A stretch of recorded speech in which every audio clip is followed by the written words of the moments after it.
Some flops do not just lose money, they destroy studios, erase reputations, and leave careers buried under the wreckage. So what kind of movie fails so badly it changes Hollywood forever? Tonight, we are counting down 15 of the biggest box office disasters ever made, where budgets exploded, audiences vanished, and the fallout went far beyond the screen. And by the time we reach number 1, you will see how one catastrophe did more than flop.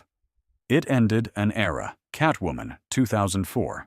Before audiences even sat down, Catwoman already felt unstable. On paper, it had the shape of a studio win, a famous comic book name, a major star, and a release designed to feel like a summer event. But the moment it reached theaters, the illusion collapsed. The tone felt off, the identity felt confused, and the character barely resembled what many viewers thought they were getting. Instead of launching a franchise, the film became a punchline almost immediately. What makes Catwoman important on a list like this is that not every giant flop destroys a studio. Some destroy confidence. This was not just a weak box office performer. It became shorthand for Hollywood misunderstanding its own material, its audience, and the limits of branding. The conversation moved from disappointment to ridicule with unusual speed. That is when a bad release becomes something more dangerous. People stop discussing the story and start using the title as a warning about vanity, bad judgment, and the false belief that recognition alone can carry a film. Once that happens, the movie stops being entertainment and becomes an industry scar. Gigli, 2003. Some bombs fail quietly. Gigli failed in full public view, with a level of humiliation that felt almost theatrical. It arrived carrying enormous media attention, but not because audiences were desperate to see the film itself. The celebrity culture around it had already swallowed the movie whole. That is always a dangerous sign. When gossip becomes more interesting than the story, the release enters theaters already weakened. Then came the reviews, and they were merciless. Not mildly negative, not mixed. Merciless. The reaction changed the emotional atmosphere around the film overnight. People were no longer asking whether Gigli might be worth seeing. They were asking how something this visible, this expensive, and this star-powered had gone so wrong. Once that mockery took hold, recovery was impossible. Its financial collapse mattered, but the deeper damage was psychological. Gigli became one of those rare titles people mention years later as a symbol of embarrassment. It stalled momentum, damaged credibility, and dragged everyone attached to it into a media storm with no mercy. That is the difference between an ordinary flop and a legendary one. One loses money. The other becomes a cultural joke that never quite dies. Town and Country, 2001. There is a special kind of Hollywood disaster that feels almost impossible to explain, and Town and Country is one of them. This was not a giant fantasy epic or a risky science fiction gamble. It was a romantic comedy, the kind of genre studios usually treat as safe, manageable territory. That is exactly why its collapse feels so revealing. When something this familiar spirals into financial disaster, the industry looks even more foolish. The warning signs were buried in the production. Delays, reshoots, and ballooning costs slowly transformed what should have been a polished adult comedy into a film carrying the financial weight of a blockbuster. By the time it finally opened, it had the budget of something massive without the excitement, urgency, or spectacle needed to justify it. Audiences sensed that immediately. The movie felt tired before it even began. What makes Town and Country memorable is not just that it flopped, but how it flopped. It exposed how recklessly Hollywood can spend when no one stops the bleeding. It became a symbol of executive drift, where money keeps flowing long after belief has vanished. And when that happens, and the final film often feels haunted by panic. Battlefield Earth, 2000. This was supposed to be a major science fiction event. Instead, Battlefield Earth became one of the most mocked studio disasters of its era. It did not merely disappoint audiences, it repelled them.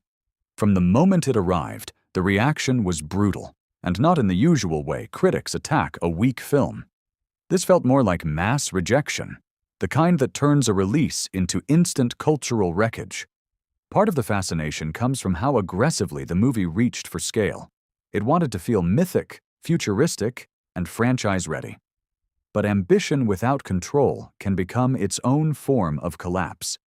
The performances felt exaggerated, the style felt distorted, and the seriousness of its intent only made the end result seem stranger. Instead of creating wonder, it created disbelief. Viewers were not drawn into the world. They were pushed away by it. Its financial failure deepened the humiliation, and the fallout around the production company made the story even darker. But what truly keeps Battlefield Earth alive in flop history is how it became shorthand for total miscalculation. It is one thing to make a bad movie. It is another to make one so wrong that Hollywood keeps it around as a warning. The 13th Warrior, 1999. When a film enters theaters carrying the smell of reshoots, rewrites, and rising costs, audiences can feel it even if they do not know the details. The 13th Warrior is one of the clearest examples. This was meant to be a prestige action spectacle with historical atmosphere, star power, and scale. Instead, it became one of those expensive releases that seemed wounded before the public even judged it. That is what makes its collapse so compelling. The movie was not small. It was not obscure. It had all the signs of importance. But behind the scenes, the production had become a battleground of uncertainty. When that much money is being spent and the studio still looks nervous, confidence drains from the film itself. By release, it no longer felt like an event. It felt like a problem.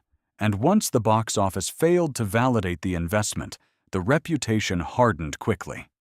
The 13th Warrior became another symbol of Hollywood, overcommitting to a vision it could not fully control. The loss was large enough to place it firmly in flop history. But the darker part of the story is how failure changes perception around everyone involved. One financial disaster can suddenly make careers look fragile, instincts look suspect, and expensive ambition look foolish. In Hollywood, that shift happens fast. And once it happens, the movie keeps bleeding long after opening weekend is over. Mortal Engines, 2018. Some flops feel old-fashioned. Mortal Engines felt like a warning from the future. Here was a film engineered to start a franchise, loaded with visual scale, built from recognizable source material, and backed by serious studio confidence. It should have arrived as the first chapter in a long-running machine. Instead, it came and went like a spectacular malfunction. What doomed it was not a lack of ambition. In fact, ambition may have been the trap. The world-building was enormous, the design was elaborate, and the concept sounded like the kind of thing executives imagine audiences will line up for automatically. But modern viewers can sense when a movie is trying to become a franchise before it earns emotional investment. That creates distance. Instead of feeling invited into a world, people feel sold to. Once that disconnect sets in, the budget becomes a curse. Every empty seat in the theater suddenly looks larger because the film cost so much to exist. And Mortal Engines had the kind of scale that demands obsession, not mild curiosity. It needed audiences to fall in love, and they did not. That is why its failure felt so sharp. It represented more than one film missing the mark. It exposed a modern Hollywood habit of building universes out of confidence rather than connection. And when that strategy fails, the wreckage is enormous. The machine does not just stall, it collapses under its own design. The Flash, 2023. This should have been untouchable, a major superhero title, a built-in fan base, years of anticipation, and the kind of brand recognition studios usually trust like oxygen. But The Flash proved something Hollywood keeps trying to ignore. Even the most protected genre can still implode if the cultural mood turns against it. The collapse felt bigger because the expectations were so aggressively high. This was not positioned as a modest entry. It was sold with the aura of importance, almost like a course correction for an entire franchise ecosystem. That kind of marketing creates pressure. The audience is not simply being asked to watch a movie. They are being asked to believe in a future. If they hesitate, the damage multiplies. And hesitation is exactly what happened. The box office fallout quickly turned the conversation from anticipation to disbelief. How could a film with this much corporate machinery behind it fall so hard? That question became more interesting than the movie itself. Once that happens, the release is in trouble. What places The Flash in this countdown is not just the financial loss, it is the symbolic failure. This was a reminder that franchise momentum is not permanent, nostalgia is not enough, and marketing cannot force trust. When a film this protected still crashes, the message to Hollywood is brutal. Nothing is guaranteed anymore. Strange World, 2022. Animated flops hit differently because studios often treat them like safe territory. Family films are supposed to travel, merchandise, and survive weak openings through broad appeal. So when one of them collapses hard, the shock is more revealing. Strange World was not just an underperformer. It became one of Disney's most painful recent reminders that even polished animation can vanish if the audience connection is weak. What makes the story darker is how invisible the film felt almost immediately. Not controversial enough to dominate conversation, not beloved enough to build momentum, and not exciting enough to create urgency. That kind of failure is haunting because it is quiet. The movie does not explode on impact. It simply fails to matter. And for a studio built on audience instinct, that can be more unsettling than backlash. The estimated losses only intensified the perception of damage, but the deeper wound was strategic. A release like this forces people to question whether the studio still understands how to turn concept into cultural event. That question lingers far longer than opening weekend. So Strange World belongs here not because it is the most infamous title on this list, but because it shows how modern flops can happen in silence. No riot, no scandal, no shocking controversy. Just a large, expensive studio release slipping into irrelevance. And for Hollywood, irrelevance is one of the most frightening failures of all. The Lone Ranger, 2013. There is something uniquely brutal about a flop that was designed to feel inevitable. The Lone Ranger came with giant budget confidence, major star power, and the kind of studio machinery that suggests executives believed they were launching another massive franchise. Instead, the film turned into one of Disney's most notorious live-action stumbles, and the scale of that reversal is exactly what makes it so gripping. This was not a case of small ambition meeting harsh reality. It was huge ambition meeting public indifference, and indifference is deadly when a movie costs this much. The production already carried stories of rising expenses and creative excess, which meant the release was being watched through a lens of suspicion. Audiences were not simply deciding whether to buy a ticket. They were subconsciously testing whether the film deserved the confidence behind it. The answer came back fast. Once the financial loss estimates started circulating, the failure became larger than the movie itself. It became a symbol of blockbuster overconfidence, where scale, branding, and spectacle are mistaken for desire. As Hollywood loves the illusion that enough money can manufacture inevitability, The Lone Ranger shattered that illusion, and that is why it lands so high on this countdown. It was supposed to look like power. Instead, it looked like waste. And when a studio spends that much only to reveal weakness, the embarrassment becomes part of the film's permanent legacy. Final Fantasy: The Spirits Within, 2001. This was the kind of flop that fascinates Hollywood because it failed while trying to invent the future. Final Fantasy: The Spirits Within was not just another expensive release. It was a technical gamble, a prestige experiment, and a declaration that digital cinema was about to evolve into something radically new. That ambition gave the project an aura of importance. It also made the fall much more painful. The problem with visionary projects is that when they do not connect emotionally, their innovation can start to feel cold. Audiences may admire the effort without surrendering to the story. That is a dangerous gap. A film this expensive cannot survive on polite curiosity. It needs obsession. It needs urgency. It needs viewers to feel that missing it would mean missing history. Instead, many people simply observed it from a distance.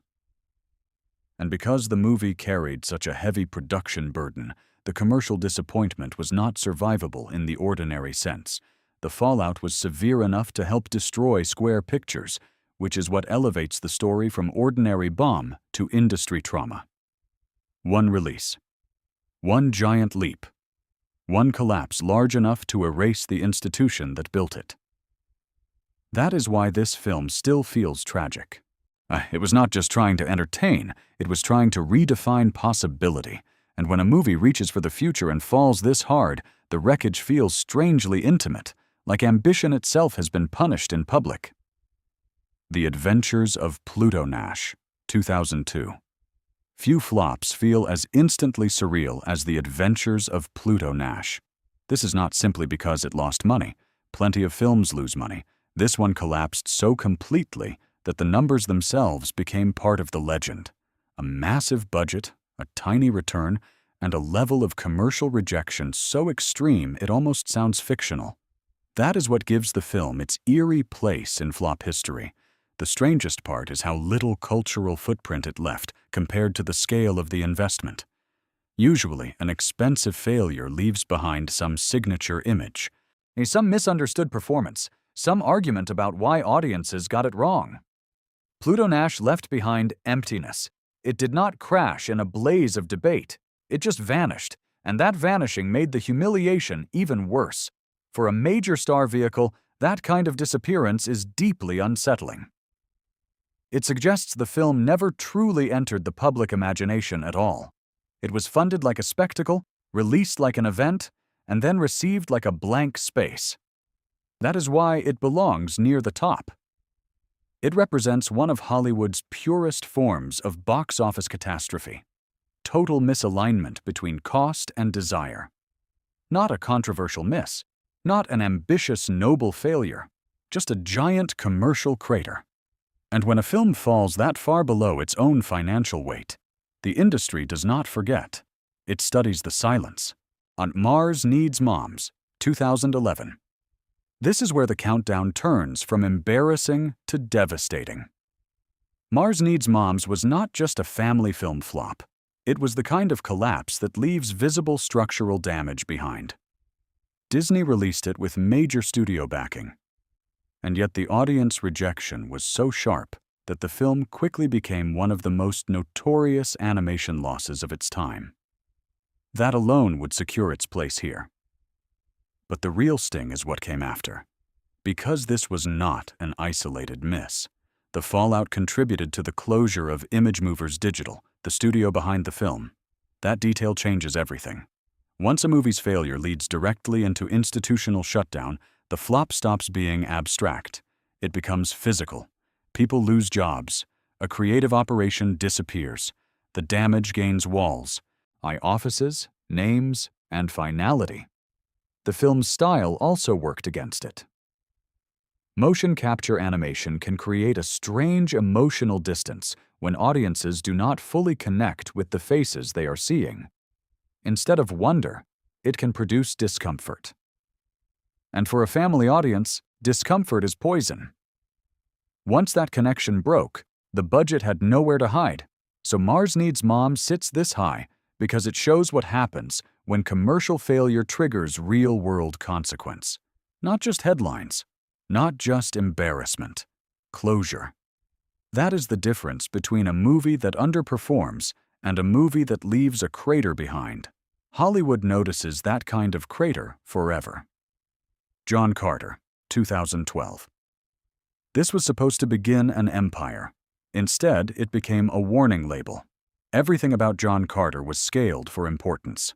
When the budget was enormous, the world building was expansive, the source material carried legacy value, and the studio treated the film like the opening move in something much bigger than one release. But somewhere between the ambition and the audience, the connection broke. That is the central mystery of this flop, and it is why the story still grips people. The marketing never created the right hunger. The title felt oddly flat. The promise felt unclear. And in big-budget fantasy, confusion is lethal. Audiences do not need every detail explained, but they must feel why this world matters and why now is the moment to enter it. John Carter never fully created that emotional urgency. It looked expensive, but expensive is not the same as irresistible. Once the opening softened, the scale of the budget turned the film into a financial alarm. The reported losses were so severe that the movie quickly became one of Disney's most infamous modern disasters. But the deeper reason it ranks this high is symbolic.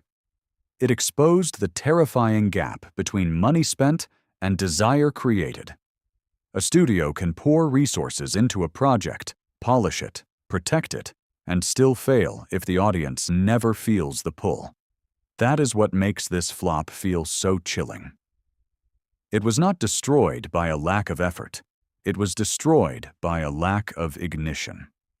Cutthroat Island, 1995. This is not just a flop. It is a record carved into Hollywood memory. Cutthroat Island became famous for something no studio ever once attached to its name. One of the biggest box office losses in history, long recognized by Guinness as the largest, and once a film crosses into record territory, the story changes. As the failure is no longer temporary, it becomes permanent, like a plaque mounted to the wreckage. That is what happened here. The movie was intended to revive pirate spectacle with scale, adventure, and commercial ambition. Instead, it became the kind of financial disaster that swallows every other conversation around it. Not the performances, not the action, not the genre gamble, just the loss.